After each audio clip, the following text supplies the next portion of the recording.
کن کن چیزوں سے توبہ کرنا واجب ہے؟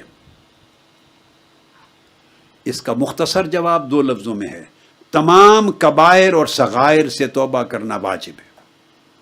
وہ تمام گناہ جو کبیرہ بھی ہیں اور صغیرہ، سب سے توبہ کرنا واجب ہے۔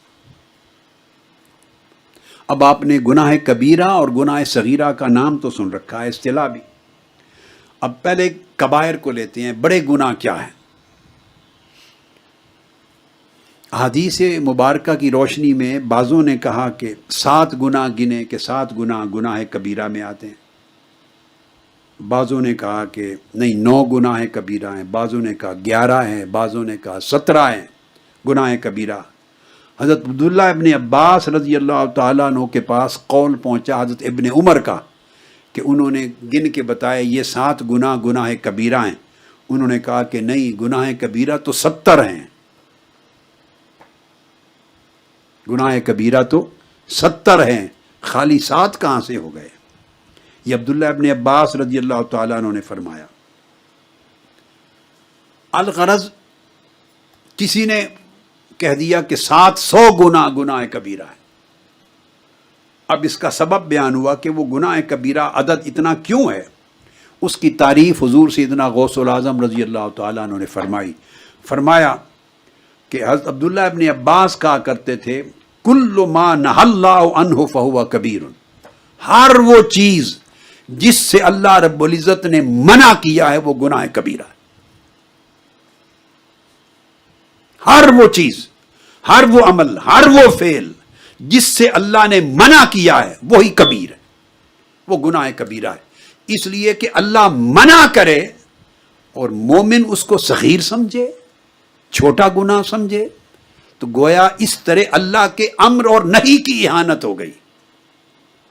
اس لیے عرفاء اور اولیاء اور اہل اللہ اور صالحین یہ کہتے ہیں یہ تعین اپنی جگہ بجا، مگر جس نے اللہ کی طرف جانا اور اللہ کی قربت کو پانا ہے اسے سمجھ لینا چاہیے کہ ہر وہ چیز جس سے اللہ نے منع کر دیا وہ کبیرہ ہے، ہر وہ چیز جس سے اللہ ناراض ہوتا ہے وہ کبیرہ ہے، ہر وہ چیز جو اللہ سے دور لے جاتی ہے وہ کبیرہ ہے، ہر وہ چیز جو اللہ کے غضب کا باعث بنتی ہے وہ کبیرہ ہے۔ اس لیے اس کی تعریف کی گئی، وہ تعریف ان تمام امور پر حاوی آ جائے گی، یعنی اس کا احاطہ کر لے گی۔ تعبیر یہ ہے کہ ہر وہ گناہ جس پر حد مقرر کی گئی ہے، میں 4 تعریفیں دیتا ہوں، 4 تعریفیں ملائیں گے تو گناہ کبیرہ کا پورا مفہوم کلیئر ہو جائے گا۔ اس میں سے ایک قسم جس پر حد مقرر کی گئی، سزا، وہ بھی گناہ کبیرہ ہے۔ دوسری شکل، ہر وہ عمل، وہ گناہ یا فعل جس پر اللہ رب العزت نے کسی قسم کی آخرت کی سزا کی وعید سنائی ہے، دوزخ کی وعید سنائی گئی ہے، یا اپنے غضب کی وعید سنائی ہے، یا کسی بھی شکل میں اخروی زندگی کے عذاب کی اور سزا کی وعید سنائی ہے، وہ گناہ کبیرہ بن جاتی۔ ایک ہے حد جو عدالت نافذ کرتی ہے، ریاست نافذ کرتی ہے، باقاعدہ پنشمنٹ آپ کی ایگزیکیوٹ ہوتی ہے۔ ایک وہ جس پر اس طرح کی حد مقرر نہیں، اخروی سزا کا ذکر ہے، آخرت کی سزا کا، عذاب کا، وہ گناہ کبیرہ ہے۔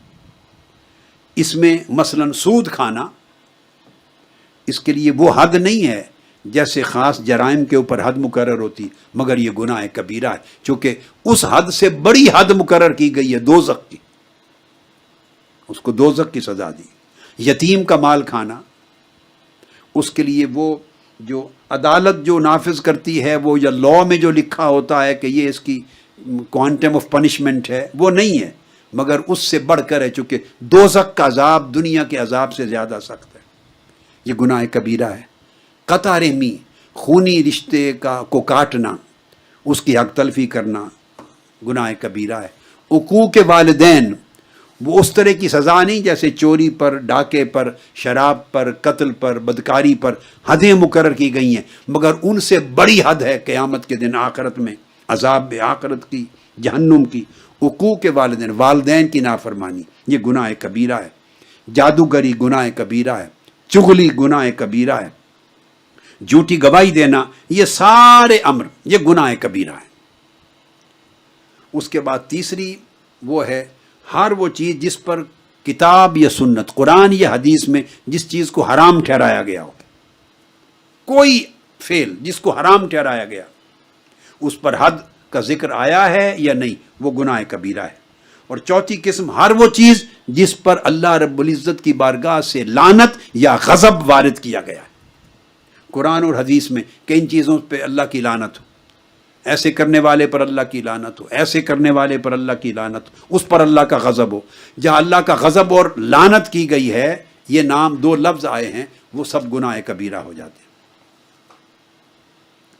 جب آپ اس کو دیکھتے ہیں تو پھر گناہ کبیرہ کا پورا تصور واضح ہو جاتا ہے۔ تو گناہ کبیرہ کی ان حدود میں صاف ظاہر ہے انسانی جان کا قتل کرنا بھی ہے، بدکاری بھی ہے، جھوٹی گواہی دینا بھی ہے، رمضان کا روزہ چھوڑنا بھی ہے، جھوٹی قسم کھانا بھی ہے، قطع رحم بھی ہے، والدین کی نافرمانی بھی ہے، صلاحیت اور طاقت ہونے کے باوجود دشمن سے پیٹھ پھیر کے بھاگ جانا، یہ بھی گناہ کبیرہ ہے۔ یتیم کا مال کھانا، خیانت کرنا، بددیانتی کرنا، ناپ تول میں کمی بیشی کرنا، نماز کا ترک کرنا بھی گناہ کبیرہ ہے، حتیٰ کہ نماز کو لیٹ کر دینا بھی گناہ کبیرہ ہے، سچائی کو چھپانا گناہ کبیرہ ہے، رشوت لینا گناہ کبیرہ ہے، حتیٰ کہ زکوٰۃ نہ ادا کرنا گناہ کبیرہ ہے، حتیٰ کہ نیکی کا حکم دینا اور برائی سے روکنا، یہ جو حکم ہے اس کو بجا نہ لانا بھی گناہ کبیرہ ہے۔ یہ بندے کے فرائض میں سے ہے۔ اس طرح جھگڑا کرنا گناہ کبیرہ سے ہے، اللہ کی رحمت سے مایوس ہونا گناہ کبیرہ سے ہے، اللہ کی تدبیر اور اس کی گرفت سے بے نیاز ہو جانا، بے فکر ہو جانا، اللہ کی گرفت اور مواخذے کو ہلکا سمجھنا اور گناہ سے بے خوف ہو جانا، یہ سب گناہ کبیرہ ہیں۔ خنزیر اور مردار سمیت سب حرام چیزوں کو کھانا گناہ کبیرہ ہے، بدکاری گناہ کبیرہ ہے، سونے چاندی کے برتنوں کو استعمال کرنا، کھانا پینا ان میں، یہ گناہ کبیرہ ہے، سونے کی انگوٹھیاں مردوں کے لیے استعمال کرنا گناہ کبیرہ ہے، ریشمی لباس پہننا گناہ کبیرہ ہے، کسی کا مال اور حق تلف کر دینا گناہ کبیرہ ہے۔ اس طرح احادیث مبارکہ کی روشنی میں ایک تفصیلی فہرست مقرر کی گئی ہے۔ جب آدمی ان کو دیکھتا ہے تو یہ عدد صرف 7 تک نہیں رہتا۔ کسی ایک حدیث پاک میں آقا علیہ السلام نے 7 کا بیان کر دیا، اس کا مطلب یہ نہیں کہ حصر ہو گیا کہ 7 سے زیادہ گناہ کبیرہ نہیں۔ ابھی میں نے آپ کے سامنے 25 گن دی ہے اس وقت، اور یہ سب احادیث نبوی سے اور آیات قرآنیہ سے ثابت ہے۔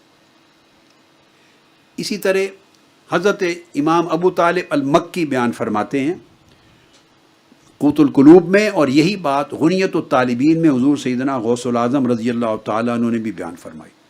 آپ نے فرمایا کہ ہر وہ چیز جس پر اللہ نے دوزخ کی آگ کا ذکر کیا وہ گناہ کبیرہ ہے، اور ہر وہ چیز جس پر دنیا کی سزا کا ذکر کیا وہ گناہ کبیرہ ہے۔ جس پر میں نے آگے الگ بیان کر دی 4 چیزیں، اور جس پر لعنت اللہ نے بھیج دی وہ بھی گناہ کبیرہ ہے، جس کی حرمت کا ذکر آ گیا وہ بھی گناہ کبیرہ ہے۔ آپ ارشاد فرماتے ہیں حضور سیدنا غوث العظم رضی اللہ تعالیٰ عنہ غنیت الطالبین میں، اور یہ امام ابو طالب المکی نے بھی اس کو بیان کیا، 17 چیزیں ہیں گناہ کبیرہ کی خاص سر فہرست، اور وہ 17 چیزیں دراصل وہ اقسام ہیں 17، اور ان 17 کیٹیگریز ہیں، ان کی تفصیل میں جائیں تو عدد بڑھ جاتا ہے گناہ کبیرہ۔ ان سب کبیرہ گناہوں سے توبہ واجب ہے۔ فرماتے ہیں کہ 17 چیزوں میں 4 چیزیں ایسی ہیں جن کا تعلق دل سے ہے، وہ دل کے گناہ ہیں، ان میں شرک بھی ہے، ان میں اللہ کی معصیت و نافرمانی پر اصرار کرنا بھی ہے، اس میں اللہ کی رحمت سے مایوس ہونا بھی ہے، اور اس میں اللہ کے عذاب اور گرفت سے ایسے بے فکر ہو جانا، اس کو ہلکا سمجھنا بھی۔ یہ 4 چیزیں فرماتی ہیں یہ دل کے گناہ کبیرہ ہیں، 4 زبان کے گناہ کبیرہ ہیں۔ زبان کے جھوٹی گواہی دینا، کسی پاک باز بندے یا خاتون پر الزام تہمت لگانا، جھوٹی قسم کھانا جس سے سچ باطل ثابت ہو جائے اور باطل سچ ثابت کر دیا جائے، یا کسی کا مال لوٹ لیا جائے، یا کسی کے حق کے خلاف کوئی چیز اسٹیبلش کر دی جائے، یہ ایسی قسم ساری یہ بھی گناہ کبیرہ میں، اور جادو بھی گناہ کبیرہ میں۔ تو 4 زبان سے ہیں جو آدمی زبان کو استعمال کر کے فیل کرتا ہے۔ 3 گناہ ہیں پیٹ کے، گناہ کبیرہ، اس میں فرمایا شراب یا شراب جیسی اور حرام چیزیں کھانا پینا، اس طرح یتامہ کے، مساکین کے، ان کے مال اور حقوق کو کھانا، حق تلف کرنا، اس طرح سود یا سود کی طرح کی اور حرام جو مال و دولت ہے ناجائز طریقے سے کمایا گیا وہ کھانا۔ یہ 3 کیٹیگریز ہیں پیٹ کے گناہ کبیرہ کے۔ اب 4 کیٹیگریز جو دل کے گناہ کبیرہ، مثلا گناہ کے اوپر اللہ کی نافرمانی پر اصرار کرنا، تو وہ ایک گناہ نہ ہوا نا، تو وہ کسی قسم کی نافرمانی کا اصرار کرنا، وہ پھر پورا ایک سبجیکٹ ہو گیا۔